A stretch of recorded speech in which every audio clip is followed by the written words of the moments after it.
Okay, part two about stress, and we're going to be talking about emotional stress and postural stress. The thing about emotional stress, now everyone has to have a certain amount of emotional stress. There's good stress, there's bad stress, or eustress, which is helpful and growing, and then there's just debilitative stress, which just is chronic and unrelenting. What we want to understand is that emotional stresses that are consistent, persistent, like we cannot pull ourselves away from it, driving our everyday thoughts, it basically doesn't allow our body to calm and recenter and move on. It can affect you in terms of feeling heaviness, tightness in the gut. You can get headaches from it. You can get pain behind the eyes. Basically, your body starts to hold tension from emotion and it cannot release it. They can cause symptoms of gastrointestinal issues, hormonal issues. They can create shortness of breath. They can get chest tension, stomach problems, headache, and even physical ailments. So what can you do? Well, you can focus on a couple things earlier, getting some exercise, trying to focus on some regular sleep. Sometimes that emotional stress prevents us from sleeping, so having tools to be able to control things that feel like out of control, like using meditation or yoga or reading, like a process that helps distract you, pull you away from that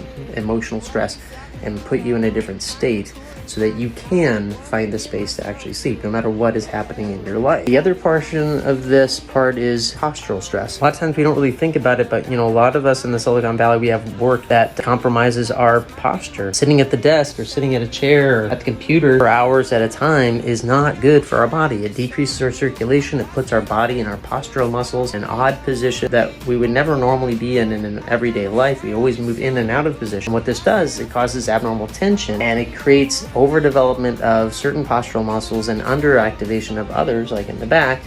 And then what happens is your body learns to adapt to that pattern over time, and then you can't get out of it. Counterbalance exercises and stretches that you should be doing on a daily basis, especially if you're working at something like the desk. But also we have exercises at the website that are just helpful for spine and overall body health. I recommend you doing some level of stretches and postural checks and look at your job, look at what you do, look at what muscles you're overworking and which ones you're underworking, and you're looking at trying to stretch the overworked ones and strengthen the underworked ones. Balance. Also some of your health goals for the future. It also helps you understand that stress is always going to be a part of our life, and it's about how we manage it, how we deal with it, and we have tools to work through them. All right, hope this helps. Take care.